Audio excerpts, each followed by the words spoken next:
They say one thing, but mean another. They tell you they want a nice guy, then cry over the one who ghosted them. They say they're fine, but punish you for not reading between the lines. They claim they want honesty, but recoil the moment you speak your raw truth.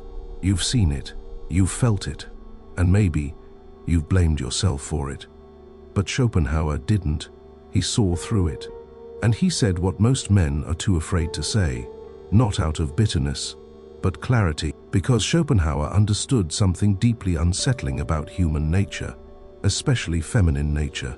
Not in the modern pop-psych way, not with red pill rage or spiritual bypassing, but with brutal observation, surgical logic. He believed that women don't always lie maliciously, but rather instinctively, unconsciously, not because they're evil, but because evolution made them this way, to protect, to attract, to survive. And when truth becomes a threat to their security, nature teaches them to bend it, not in the courtroom, but in the bedroom, in conversation, in seduction, in relationships. See, Schopenhauer wrote that feminine nature is driven not by reason, but by instinct, not by logic, but emotion. And if a lie preserves emotional safety, then it becomes truth in that moment.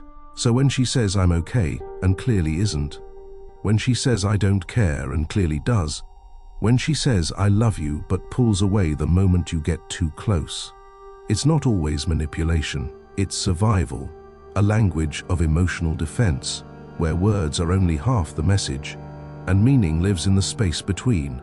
Now, does that mean you should tolerate chaos? Be okay with contradiction? Let yourself be dragged through mixed signals and emotional storms? Absolutely not. But it does mean, if you want to stop being confused by women, you have to stop taking every word at face value. Because communication isn't just verbal, it's energetic. And if you're not fluent in that language, you'll always feel like you're losing a game you don't understand. And if this content is making sense to you, then click the subscribe button and subscribe to the channel. Thank you for your support. Schopenhauer didn't just observe this phenomenon. He framed it as a biological necessity. In his essay on women, he explained that much of what women say is not rooted in long-term logic, but in short-term instinctual gain. This isn't an insult. It's an evolutionary advantage, because historically, women had to survive in a world ruled by men, dominated by power, shaped by uncertainty. To survive, to attract protection, to secure resources, they developed not brute strength, but emotional intelligence. They learned how to speak in a way that gets results, even if that speech isn't literal, even if it bends the truth, even if it contradicts itself. She might say, I'm not looking for anything serious, but still want deep attention. She might say, do whatever you want, but still expect you to read her boundaries. She might say, I'm over it, but still test you to see if you care. Now, here's the mistake most men make. They assume communication is about information. They think if someone says 10, they mean 10th. They look for consistency, for clarity, for logic. But Schopenhauer would argue, that's not how women operate, at least not by default.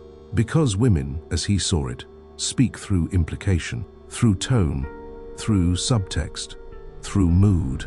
They don't always want to tell you what they feel. They want you to feel what they feel. It's not always a request for solution. It's often a request for connection, for resonance, for mirrored emotion. And when you miss that, when you respond with logic to a cry for empathy, the relationship collapses into conflict, not because she's irrational, but because you're listening with the wrong ears. You're hearing words, but she's speaking frequency. Now, let's be clear.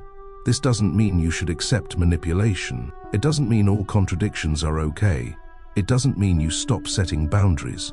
But it does mean that if you want peace, real emotional power, and real connection, you have to upgrade how you listen.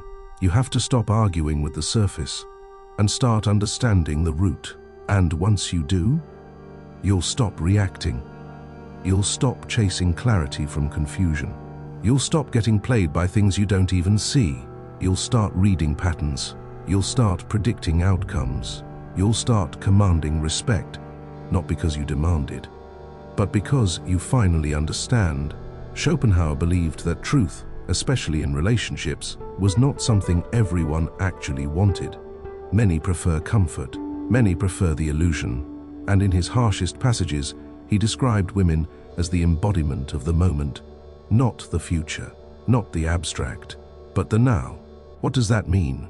It means she may mean it when she says it, but that doesn't mean it will stay true tomorrow, because if her emotions shift, her truth shifts with them. That's why yesterday she said, "I miss you," but today she leaves your message on read. That's why last week she said, "You're the only one," but this week she's suddenly confused. It's not always because she's playing games. It's because feelings, for her, are facts, at least in that moment. And if you judge her by consistency, you'll always feel betrayed. But if you judge her by congruence, how aligned her current emotions are with her words, you'll start to understand. Again, this doesn't excuse dishonesty. It doesn't mean you let yourself get gaslit. It means you stop expecting masculine logic from a feminine mind. See, masculine energy values stability. It's anchored. It builds. Feminine energy values motion. It flows. It feels. So when she says forever, it might mean forever in that feeling state. But if the feeling changes, her reality does too. Now, let's flip this around. Why do so many men get stuck in this dynamic? Because they don't listen for emotional subtext. They get trapped chasing literal meaning. And they get angry when the story keeps shifting. But the problem isn't just that she changes. The problem is that you don't adapt. You're looking for a final answer. She's living in a changing question.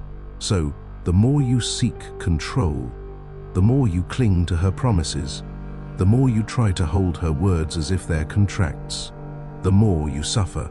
But if you watch, if you feel, if you attune not to her words, but her state, you gain leverage, you gain insight, you stop being reactive, you stop being confused, and you start moving with power, not because you outsmarted her, but because you stopped trying to fix the waves, and you learned to surf them. Now here's the most important truth Schopenhauer hinted at, but most men never realize. You don't need to control her. You just need to understand her. Because when you stop taking her words at face value, when you listen beneath the language, when you decode emotion instead of debating logic, you become unshakable. Why? Because now you're not shocked when she changes her mind. You expect it.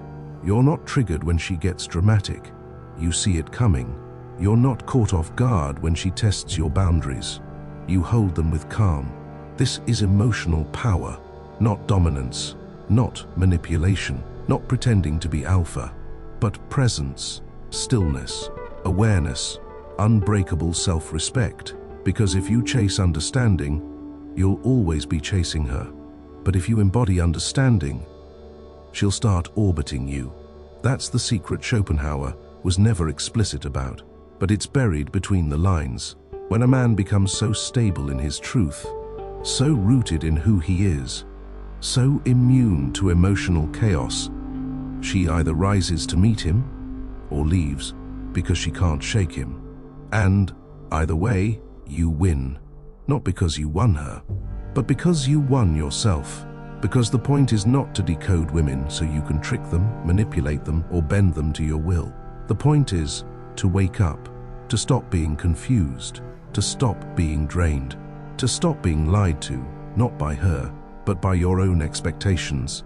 Expectations that every "I love you" means forever, that every soft voice hides a soft heart, that every promise means permanence. They don't. Not unless they're backed by action, alignment, and consistency over time. Until then, you don't react. You watch, you observe, you feel the truth before she even says a word. And when you do that, you don't just protect your heart, you become the one no one can manipulate. Because you see the game before it starts. And that's not cold, that's clear. If this resonated, take a moment to subscribe. Drop a comment below, not for the algorithm, but to mark this chapter in your journey. If you made it this far, you're not just watching, you're remembering, returning, reclaiming your inner ground. So trust that the video YouTube shows you next, the one appearing now, is not random. It's the next doorway, the next layer, and it will meet you exactly where you are. We'll see you in the next depth. Depthoria continues.